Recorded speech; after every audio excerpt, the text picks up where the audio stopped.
नमस्कार, आप देख रहे हैं हल्ला बोल। आपके साथ मैं हूं अंजना ओम कश्यप। मुसलमान और मोदी, ये दो ऐसे शब्द हैं जिन्हें लोकसभा चुनाव के दौरान खूब उछाला गया। सुप्रीम कोर्ट से क्लीन चिट के बाद भी मोदी को लगातार मुसलमान विरोधी दिखाया गया, लेकिन बावजूद इसके जब मोदी रिकॉर्ड तोड़ वोट से जीते तो कहा गया कि हिंदू वोटों के ध्रुवीकरण की वजह से मोदी की जीत हुई है। ऐसे में प्रधानमंत्री बनने के बाद मोदी का मुसलमानों पर दिया ताजा बयान राजनीति के गलियारों में बेचैनी जरूर फैला सकता है। अमेरिकी न्यूज चैनल को दिए इंटरव्यू में मोदी ने मुसलमानों पर क्या बयान दिया है, पहले देखिए, फिर कई खास मेहमान हमारे साथ इस चर्चा में जुड़ेंगे। अलकायदा के मुखिया अल जवाहिरी ने एक वीडियो टेप जारी किया है जिसमें भारत में अलकायदा बनाने की अपील की है। उसने दक्षिण एशिया के बारे में कहा है, लेकिन संदेश असल में भारत के लिए था। और उसने कहा कि वो गुजरात और कश्मीर में मुसलमानों पर हो रहे उत्पीड़न से उन्हें आजाद कराना चाहता है। क्या आप ये सोचकर परेशान होते हैं कि वो ऐसा कुछ करने में सफल हो पाएंगे? मेरी समझ के हिसाब से वो भारतीय मुसलमानों के साथ अन्याय कर रहे हैं। यदि कोई सोचता है कि भारत के मुसलमान उसके कहने पर चलेंगे तो उसका वहम है। भारत के मुसलमान भारत के लिए जीने और मरने वाले हैं। वो भारत के लिए कुछ भी बुरा नहीं चाहेंगे। कई खास मेहमान हमारे साथ इस चर्चा में जुड़ेंगे। आपका परिचय उनसे करा दें। सुधांशु त्रिवेदी जी भारतीय जनता पार्टी के प्रवक्ता कुछ ही देर में हमारे साथ जुड़ेंगे।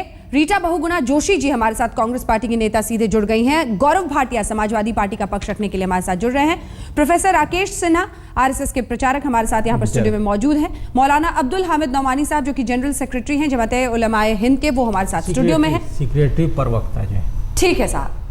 लेकिन उससे पहले जरा आपको सुनाते हैं, एक तरफ नरेंद्र मोदी का बयान और दूसरा पहलू यह भी है कि 2002 के जिन दंगों के बाद मोदी पर मुसलमान विरोध होने का आरोप लगाया गया, उन दंगों के बाद ही अमेरिका ने मोदी को वीजा देने पर प्रतिबंध लगा दिया था।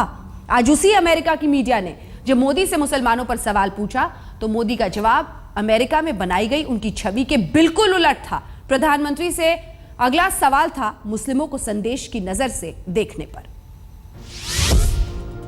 भारत में रहने वाले मुस्लिमों की आबादी 170 मिलियन है और अलकायदा के सदस्यों की संख्या ना के बराबर या बहुत कम है, जबकि अलकायदा अफगानिस्तान और पाकिस्तान में है। क्या वजह है कि इस समुदाय पर आपको संदेह नहीं होता है? सबसे पहले मेरे पास कोई अधिकार नहीं कि मैं इसका मनोवैज्ञानिक या धार्मिक विश्लेषण करूं। लेकिन सवाल यह है कि दुनिया में मानवता को बचाया जाए या नहीं। मानवता में विश्वास रखने वाले लोग एकजुट क्यों नहीं होते? ये संकट किसी एक देश या जाति पर नहीं बल्कि मानवता पर है। इसलिए हमें इस लड़ाई को मानवता और अमानवीयता के परिप्रेक्ष्य में देखना चाहिए। तो सुधांशु त्रिवेदी जी कुछ ही देर में हमारे साथ जुड़ेंगे, लेकिन आरएसएस के विचारक राकेश सिन्हा जी हमारे साथ यहाँ पर मौजूद है। राकेश सिन्हा जी, नरेंद्र मोदी जो ये एक अमेरिकी न्यूज चैनल को इंटरव्यू में ये तमाम बातें कह रहे हैं, उसका तात्पर्य क्या समझे? क्योंकि योगी आदित्यनाथ भी सामने है, अमित शाह का बयान भी सामने है। देखिए एक बात समझ लीजिए कि पूरा संघ, जब से संघ की स्थापना हुई तब से लेकर नरेंद्र मोदी के इस बयान तक मैं कह रहा हूँ कि मुसलमानों की देशभक्ति पर कभी सवाल नहीं खड़ा करता है। मुसलमान उतने ही हकदार हैं इस देश में जितना कोई और है। सवाल यहाँ डोमेस्टिक पॉलिटिक्स में उनके एडजस्टमेंट का है। ये सांप्रदायिक दंगे को और देशभक्ति के बीच में कोई संबंध नहीं। योगी आदित्यनाथ कहते हैं कि जहां पर ज्यादा मुसलमान हैं 30% के आसपास वहीं पर होते हैं। इससे क्या कह रहे हैं वो? मुझे लगता है कि भारतीय जनता पार्टी के नेताओं को अपनी अभिव्यक्ति के मामले में एक राय बनानी चाहिए और एक लाइन ऑफ एक्शन और एक लाइन ऑफ थॉट होना चाहिए। करते हैं ना योगी आदित्यनाथ और अमित शाह बीजेपी अध्यक्ष कहते हैं। मैं जो बात कहना चाहता हूँ कि भारतीय जनता पार्टी का मुसलमानों के प्रति एक दृष्टिकोण है।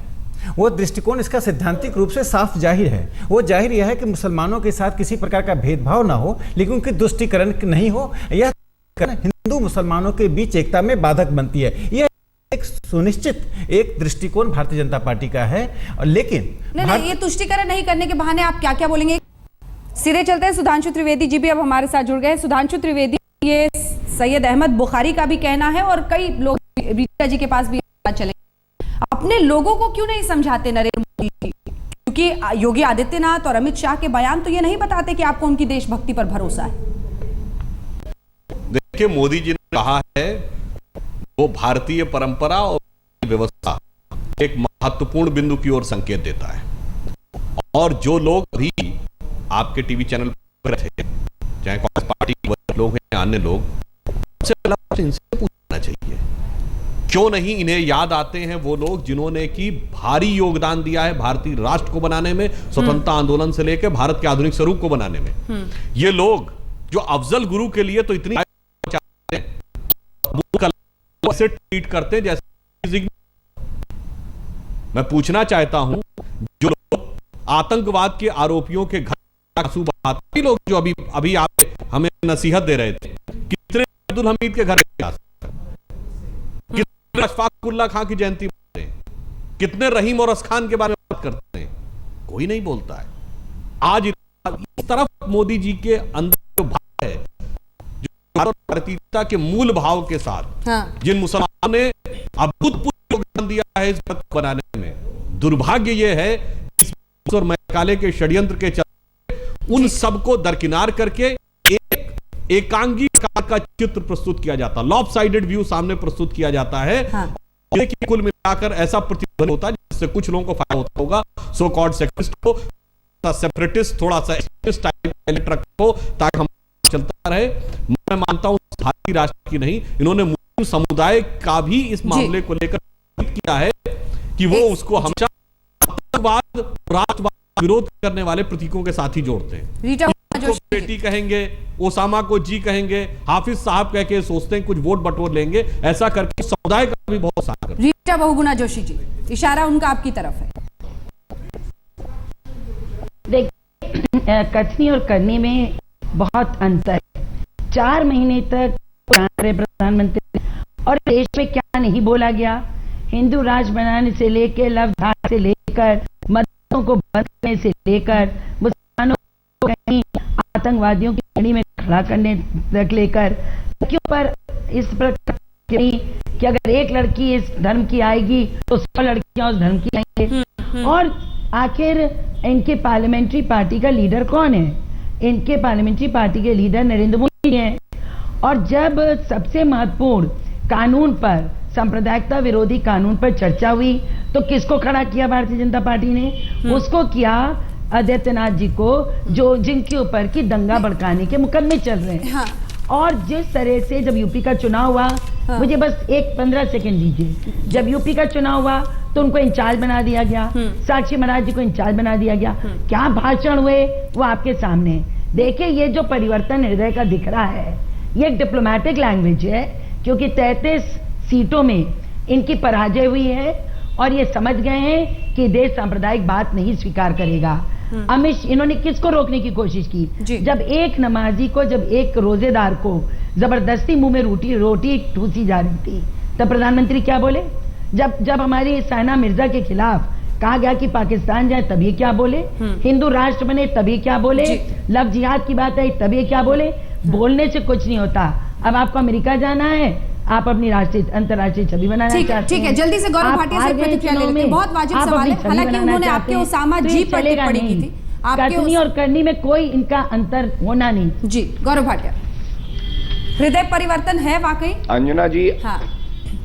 अंजना जी, देखिए, सबसे बड़ा सवाल यह है कि क्यों आज ये बोलने की जरूरत पड़ रही है। अगर नरेंद्र मोदी जी पहले सांप्रदायिकता को जब बढ़ावा दे रहे थे, योगी आदित्यनाथ, साक्षी महाराज और बाकी इनके लीडर तभी बोल लिए होते, तो शायद आज ये जो सफाई की तौर पे स्टेटमेंट दिया गया है इसकी जरूरत ना पड़ती।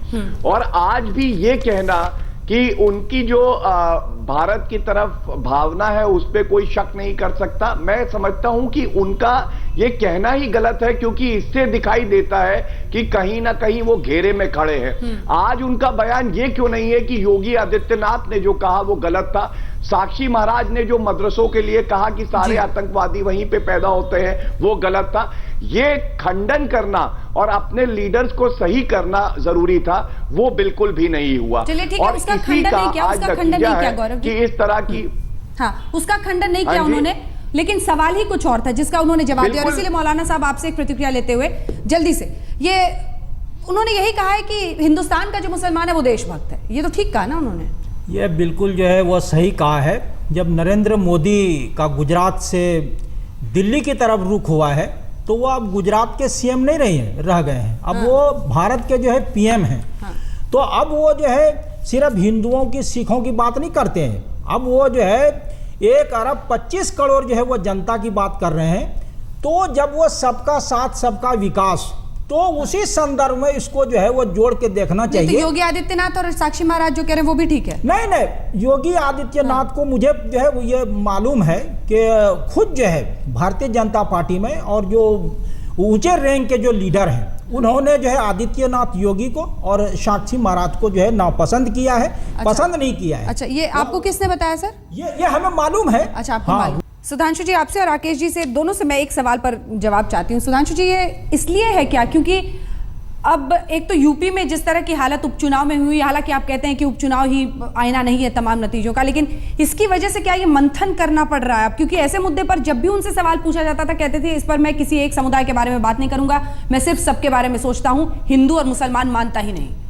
नागरिक मानता। देखिए अंजना जी, एक विडंबना है। यदि हमारे किसी सांसद ने कुछ बोल दिया तो भी आलोचना है, मोदी जी ने कह दिया कि मुस्लिम देशभक्त हैं तो भी आलोचना है, योगी आदित्यनाथ लव जिहाद पे बोल रहे थे तो भी प्रश्न भाजपा से है, राजनाथ सिंह जी ने यह कह दिया कि लव जिहाद क्या है तो भी यह प्रश्न भाजपा से है। आपके नेता बोलेंगे इसका तो अर्थ तो किससे ये हो पूछेंगे? गया कि सब प्रकार के प्रश्नों का उत्तर हमसे है। मैं अपना वाक्य पूरा कर लूं, मगर विरोधाभास है बहुत। नहीं, सुधांशु जी समझिए, आप विरोधाभास मैं वही है। बता रहा हूं। योगी आदित्यनाथ कहते हैं जहां मुसलमान ज्यादा है वहीं पर दंगे होते हैं। अरे मैं वही फिर जो बता रहा दंगे हूं करते भाई। हैं वो देशभक्ति कैसे कर सकते हैं? ये हालात उन लोगों ने पैदा किए जिनके प्रधानमंत्री ने 2008 में विज्ञान भवन में कहा कि मुस्लिम should have first right over the national resources of India, जिनके की गृह मंत्री ने कहा कि मुस्लिम समुदाय के युवकों के साथ हिरासत में नरमी बरती जाए। अरे भाई, जो आरोप में हिरासत में बंदी है उसमें आप समुदाय का भेद क्यों कर रहे हैं? जिन्होंने कहा कि Muslim head count in Indian army कराया जाए, और वो समाजवादी पार्टी के प्रतिनिधि बैठे हैं जिन्होंने ये कहा कि मुआवजा भी हम केवल मुस्लिम समुदाय को देंगे, हाईकोर्ट के हस्तक्षेप से रुका। इन लोगों ने वो हालात पैदा करके लकीरें खींची अपने सियासती नफा नुकसान के चलते हुए, मगर अफसोस कि प्रश्न इनसे नहीं पूछा जाता है, और अगर हम अच्छा भी बोलते हैं तो प्रश्न हम ही से पूछा जाता है। नरेंद्र मोदी और मुसलमान एक ऐसा तिलिस्म इस पूरे मुद्दे के इर्द गिर्द हमेशा से, जब वो गुजरात के मुख्यमंत्री रहे तब भी, जब वो चुनाव के प्रचार के दौरान आए अलग अलग जगहों पर इस पर बयान देने के लिए, तब भी बुना गया है। अब विपक्ष का ये, कांग्रेस का कहना है कि जानबूझकर वो करते हैं, लेकिन इधर बीजेपी का कहना है कि वो अलग से एड्रेस नहीं करना चाहते थे। लेकिन पिछले चुनावों में कई बार ऐसे मौके आए जब नरेंद्र मोदी ने इसी मुद्दे पर, जी हां, मुसलमानों के बारे में उनकी क्या राय है, उनके प्रगति, उनके विकास के बारे में वो क्या कहना चाहते हैं, ये कहा था। आइए जरा आपको सुना देते हैं। किसी कौम पर इस प्रकार का इल्जाम लगाने से पहले आपका जिम्मा बनता है कि ISI, ये पाकिस्तान की खुफिया एजेंसी, हिंदुस्तान के उन कौन नौजवानों के साथ जुड़ी हुई है उसके नाम घोषित करो, और अगर नाम नहीं है हिंदुस्तान के उन नौजवानों की आप सार्वजनिक रूप से माफी मांगो। आपको मुसलमान के खिलाफ लड़ना है कि गरीबी के खिलाफ लड़ना है? अगर यहां के मुसलमान की आर्थिक स्थिति अच्छी होती तो वो भी हज के लिए अर्जी करता, लेकिन आपने उसको बर्बाद करके रखा है, गरीब बना करके रखा है, उसको इंसान नहीं एक वोट का टुकड़ा समझ कर रखा है, उसको बर्बाद करके रखा हुआ है। हम अगर कार चला रहे हैं, वी आर अ ड्राइवर, और कोई ड्राइव कर रहा है और हम पीछे बैठे, फिर भी एक छोटा कुत्ते का बच्चा भी अगर कार के नीचे आ जाता है तो हमें पेन फील होता है कि नहीं? होता है। मैं अगर मुख्यमंत्री हूँ या नहीं हूँ, मैं एक इंसान हूँ, कहीं पर भी कुछ बुरा होगा तो दुख होना बहुत स्वाभाविक है। चलिए चर्चा को आगे लिए चलते हैं। सभी खास मेहमान लगातार हमारे साथ जुड़े हुए हैं। सबसे पहले मैं आपके पास एक बार आना चाहती हूं गौरव भाटिया, क्योंकि आपकी बात को बीच में रोका था। जल्दी से ये नरेंद्र मोदी जो कह रहे हैं, आज एक सवाल पर उन्होंने कहा कि जिस तरह से अलकायदा को हिंदुस्तान में बनाने की बात की जा रही है, उसके मद्देनजर उन्होंने कहा कि जो हिंदुस्तान के मुसलमान हैं वो देशभक्त हैं। इसमें तो प्राइमा फेसी कोई गलत बात नहीं कही है उन्होंने। नहीं अंजुना जी, जो बात उन्होंने कही है कि मुसलमान देशभक्त हैं, इसमें कोई गलत बात नहीं है, ये मैं खुद कहता हूं। हाँ। लेकिन ये सवाल क्यों पूछा गया और इसके अलावा उसकी पृष्ठभूमि क्या है उसको भी देखिए। अभी सुधांशु जी ने कहा कि जो कॉम्पनसेशन दिया गया मुजफ्फरनगर दंगों में वो एक वर्ग को दिया गया। उनकी जानकारी के लिए मैं बता दूं कि वो मुकदमा सुप्रीम कोर्ट में सुना गया, ये बात उठाई गई और सुप्रीम कोर्ट ने सराहते हुए कि कॉम्पनसेशन सरकार ने सही दिया है, खुद जजमेंट में कहा। लेकिन कष्ट तब होता है जब लड़की के साथ दुराचार होता है मेरठ में, तो पूछा जाता है कि क्या जिसने किया है वो मुस्लिम है, लड़की हिंदू है, और उस जो दुराचार को एक कम्युनल जो है आप बना दीजिए। और सेम जो है साक्षी महाराज कहते हैं कि ये लड़की है, इस वर्ग की है, इसका रेट ये है। तो ये सोच हो गई है भाजपा की कि किस वर्ग की लड़की है उसका क्या रेट है। हाँ। ये साक्षी महाराज बताते हैं और मोदी जी इस पे बोले तो मेरे ख्याल से और प्रशंसनीय हो कि वो निंदा करे अपने ऐसे सांसदों के जो महिलाओं का सम्मान नहीं करते, जो सांप्रदायिकता फैलाते। जी सुधांशु जी, देखिए गौरव भाटिया जी के जो नेता हैं आदरणीय मुलायम सिंह जी, उन्होंने खुलेआम बोला था कि सिमी एक सांस्कृतिक संगठन है जो सर्वोच्च न्यायालय के हस्तक्षेप के बाद आतंकवादी संगठन के रूप में बैन हुआ है। और मैं याद दिलाना चाहता हूं, शायद गौरव भाटिया जी को याद भी ना हो, 12 अक्टूबर 1990 को मुलायम सिंह जी जब पहली बार उत्तर प्रदेश के मुख्यमंत्री थे, लखनऊ के लामा टीनियर ग्राउंड की रैली में भाजपा की बात तो करिए सुधांशु जी। अरे मैं जो बात कह रहा हूं वो वाक्य सुनिए। मैं करता हूं, मैं करूंगा। अरे आपसे जो बात मैंने कही कि नरेंद्र मोदी जी ने खंडन नहीं किया योगी। अरे मेरा वाक्य पूरा होने दीजिए, तब आप खंडन करने लायक भी वो वाक्य नहीं रहेगा आपका। 12 अक्टूबर 1990 को मुलायम सिंह यादव ने लखनऊ की रैली में कहा, क्या भाजपा, क्या भाई जब आप बोल रहे थे मैं हस्तक्षेप नहीं कर रहा था गौरव जी, जब आप बोल रहे थे मैं कोई हस्तक्षेप नहीं कर रहा था, मुझे अपना वाक्य पूरा करने दें। जब योगी आदित्यनाथ कहते हैं, अरे मुझे अपना वाक्य पूरा करने दीजिए, जब आप बोल रहे थे मैं नहीं बोल रहा था। गौरव जी जवाब सुन लीजिए, अपने टर्न पर बोलिए आप। गौरव जी दूसरी पार्टियों की बात करके आप अपनी कमियां क्यों छुपाते हैं? दूसरी पार्टी ने कैसी बात की है? बात करिए, हम अपनी पार्टी की बात करेंगे जब आप गौरव जी अंजना जी प्रश्न करेंगी, हम बात करेंगे। ठीक है, सुधांशु जी जवाब दीजिए। 12 अक्टूबर 90 को मुलायम सिंह यादव ने यह कहा कि अगर मुसलमानों के अंदर सुरक्षा की भावना है। आपके मुख्यमंत्री जो जब थे कल्याण सुधांशु जी हलफनामा दिया सुप्रीम कोर्ट में, ये क्या तरीका है बहस करने का? क्या वाक्य नहीं होने देंगे? उसके बाद गौरव साहब रुक जाइए, गौरव साहब रुक जाइए। सुधांशु जी जाने से क्या लाभ है? सुधांशु जी, मुलायम सिंह यादव की तमाम बातें इस देश के सामने हैं, उस पर नहीं, आप तमाम बातें नहीं है। जो बात मैं कहना चाह रहा हूँ वो बात आप पहले मेरा सवाल सुनिए। सुधांशु जी आपको सवाल सुनना पड़ेगा। सुधांशु जी आपको सवाल सुनना पड़ेगा। चूंकि गौरव भाटिया को शायद ये पता है कि मैं क्या बोलने वाला हूँ, इसलिए वो बार बार हस्तक्षेप करके उस बात को डाइवर्ट करना चाह रहे हैं। आप सही बात कहिए। अभी सुधांशु जी ने गलत तथ्य रखे कि कॉम्पनसेशन देते वक्त ये कहा गया, ठीक है वो हो गया, उसमें मत उलझिए, बार बार एक बात मत बोलिए प्लीज। एक सेकंड सर्वोच्च न्यायालय ने हस्तक्षेप किया, इस कारण से आपको सर्वोच्च न्यायालय में रिपोर्ट देनी पड़ी। गलत तथ्य आपने रखा है। सर्वोच्च न्यायालय ने सराहा आपने इसलिए कि न्यायालय के हस्तक्षेप के कारण आपको मुआवजा देने की प्रक्रिया बदलनी पड़ी। तथ्य ये था जिसको आपने ये कहा कि इस प्रकार से दिया गया। मैं उस मुकदमे और मैं जो बात कहना चाह रहा हूँ सुप्रीम कोर्ट में, अंजना जी मुझे अभी तक अपना वाक्य पूरा करने की अनुमति नहीं है। गौरव भाटिया जी, गौरव जी प्लीज बहस करने का बहुत गलत तरीका है। एक बार सुधांशु जी आप सवाल भी सुन लीजिए। मुलायम सिंह यादव मुस्लिम तुष्टीकरण करते हैं, ये आप कह रहे हैं और ये साफ है, लेकिन ये सवाल मैं नहीं कह रहा हूं, मैं जो वाक्य कह रहा हूं वो खतरनाक है। बोल लीजिए साहब, बोल लीजिए, बोल लीजिए। मैं जो बात कह रहा हूं वो मुझे वाक्य नहीं पूरा करने दिया जा रहा है। आरोप है उनका, ये आरोप है उनका। जल्दी से एक लाइन में सुधांशु जी बोलिए। मुझे वाक्य आप पूरा नहीं करने देंगे और आप कह देंगे मैंने बात समझ ली। अपनी लाइन बोल लीजिए प्लीज। हाँ, मैं लाइन बोल रहा हूं और फिर सवाल का जवाब भी देना होगा आपको। 12 अक्टूबर 90 को लखनऊ के लामा टीनर ग्राउंड में मुलायम सिंह यादव ने यह कहा कि मुसलमानों में अगर असुरक्षा की भावना है तो वो गैर कानूनी हथियार भी रखते हैं तो जायज है। यह बात सिर्फ तुष्टीकरण है। अरे कितनी भयानक स्थिति में लाके आपने देश को वोट बैंक की राजनीति करने की कोशिश की है। यह आपकी परंपरा है और आप उसके बाद योगी आदित्यनाथ के वोट से कंपेयर करते हैं। अरे कांग्रेस हिंदू राष्ट्र की बात करी, लव जिहाद की बात करी, भाजपा का क्या स्टैंड है? आपके सारे लोग कहते हैं लव जिहाद हो रहा है और भाजपा के वरिष्ठ नेता कहते हैं कि लव जिहाद क्या है। अरे आपका तो वरिष्ठतम नेता क्या कह रहा है गौरव जी, मैंने कोट करके बताया। जवाब दीजिए इस वाक्य का। अब आपने वाक्य भी पूरा कर लिया।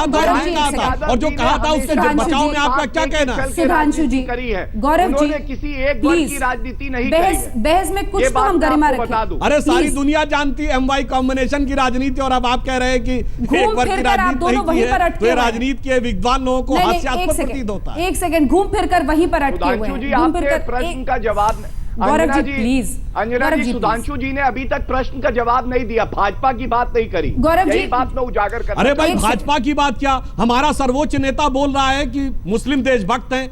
अटल जी और अडवाणी जी से लेकर मोदी जी तक जो बोल रहे हैं वो आप सुनना नहीं चाहते, और आपके सर्वोच्च नेता का बयान मैंने कोट कर दिया जिसका जवाब आपके पास नहीं है। और आप योगी आदित्यनाथ और स्वामी साक्षी के बयान पे हमसे पूछ रहे हैं आपके लोगों ने क्या क्या नहीं बोला है। आपने कहा कि बयान निंदनीय आपके लोगों ने तो जहर की खेती, कांग्रेस और सपा के लोगों ने जहर की खेती से लेकर सर्वोच्च नेता ने बोला इलेक्शन लहू पुरुष, कमीशन यमराज, रेप्रिमांड किस किस प्रकार की भाषा नहीं प्रयोग की है महाराज। सिर्फ याद दिलाना चाहूंगा, इसलिए आप एक अपने सांसद की बात पकड़कर, और आपके तो 20 लोगों ने सब बोला। भूल गए। प्लीज आप दोनों से निवेदन है, आप जरा शांत हो जाएं, किसी और के पास हम सवाल के पास साथ भी नहीं जा पाए। राकेश सिन्हा जी, मेरा सवाल ये है, और इसी मुद्दे पर हम रहे, किसी और ने क्या कहा क्या नहीं कहा उस पर हम बाद में जाएंगे। सवाल ये है कि अभी तक जब भी मोदी जी की बात होती थी, विकास की बात कर रहे हैं, वो कह रहे हैं सबका साथ सबका विकास, वो नागरिक कहेंगे, वो हिंदू मुसलमान नहीं करेंगे, तो फिर क्या अब ये कहा जा सकता है कि एक तरह से मुस्लिम तुष्टीकरण की सोच रहे हैं वो? एक बात जान लीजिए कि ये बड़ा सवाल है, इस बड़ा सवाल को सर्टिफिकेट देने की जरूरत क्यों? आरोप प्रत्यारोप में नहीं खोना चाहिए। हाँ। मैं जो बात कहना चाहता हूं कि भारतीय जनता पार्टी की जो मूल चिंतन है, संघ की मूल चिंतन है, उसको नरेंद्र मोदी ने आज अभिव्यक्त किया है कि हमें मुसलमान पर सवाल नहीं है, मुसलमान की देशभक्ति पर सवाल नहीं है। यह साफ किया जो लोग संकीर्ण राजनीति करते हैं, जिसमें मुलायम सिंह की पार्टी या कांग्रेस पार्टी 60 साल से नहीं, आज़ादी के पहले से लोग कर रहे हैं, उस राजनीति में मुसलमानों को वोट बैंक की एक वस्तु बनाकर रखा है। जब भारतीय जनता पार्टी कोई सकारात्मक कदम उठाती है तो इनकी दुकानें बंद होने लगती हैं, इनकी राजनीतिक दुकानें बंद होने लगती हैं। लेकिन इसके साथ मैं एक बात और कहना चाहता हूँ कि मोदी जी ने देशभक्त कहा, भारतीय जनता पार्टी देशभक्त मानती है, संघ देशभक्त मानती है, लेकिन मुसलमानों को भी अपनी मानसिकता में परिवर्तन करने की आज जरूरत है। यह बात समाप्त नहीं हुई है। लव जिहाद की जो सच्चाई है वो नहीं बदला है। एक दूसरी मैं अपनी बात पूरी कर लूं। आप लोग राजनाथ सिंह के साथ मीटिंग क्यों नहीं करते? उनको क्यों नहीं समझाते कि लव जिहाद क्या है? मैं अपनी बात कर लूं। मैं अपनी केरल से लेकर अलीगढ़ तक ये बातें नहीं बदली हैं। दूसरी बात मैं कह दूं कि मुस्लिम, जब भी यूनिफॉर्म सिविल कोड की बात होती है, एक मुस्लिम प्रोटेस्ट शुरू हो जाता है, जो सावानो केस से आज तक हम देख रहे हैं। इसलिए मुसलमानों को भी अपने में सोचना चाहिए। मुझे एक अच्छी बात यह दिखाई पड़ रही है, मुस्लिम राजनीति में पहली बार कुछ ऐसा तबका आया है जो इस बात को सोच रहा है कि हमें परंपरागत राजनीति से अलग हटना पड़ेगा। इसलिए मुस्लिम सांप्रदायिकता एक समस्या इस देश में है और इस हकीकत को स्वीकार करना चाहिए। लेकिन सांप्रदायिकता और देशभक्ति में अंतर है। मतलब सांप्रदायिकता एक धर्म से जुड़ा हुआ है। सांप्रदायिकता हर जगह, लेकिन एक बड़ा वर्ग है उनकी राजनीति में जो सांप्रदायिक राजनीति को पुष्ट करता है, जिसमें शाही इमाम भी हैं। शाही इमाम है, उनके सहयोगी सोनिया गांधी और मुलायम सिंह हैं। सोनिया गांधी उनके पास वोटों की भीख मांगने जाती है, मुलायम सिंह जिस प्रकार की तुष्टीकरण करती हैं। रीता बहुगुणा जी क्या बोलेंगे? रीता बहुगुणा जी ने 60 साल से इस देश को दो भागों में बांट रखा है, हिंदू और मुसलमान। 47 में हम आजाद इसलिए नहीं हुए थे कि हम हिंदू और मुसलमान के रूप में डिस्कोर्स करें। आज राजीव गांधी ने, फिर आज मोदी साहब को क्यों बोलना पड़ा? सावानो केस पर मोदी जी नहीं थे। जब राजीव गांधी दो तिहाई बहुमत लेकर संसद से जो कानून पास करते हैं, क्रिमिनल लॉ बटा हुआ था, सिविल लॉ को बांट दिया। रीता बहुगुणा जोशी जी,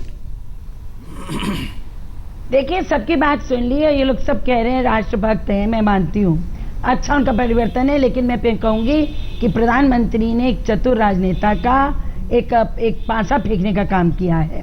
देखिए अगर वो इतना ही मानते हैं कि मुसलमान देशभक्त हैं, 50,000 से ज़्यादा जो लोग शरणार्थी थे मुजफ्फरनगर दंगे के, वो शिविरों में पड़े हुए थे। एक शब्द उनके हालात पर इनके मुख से नहीं निकला।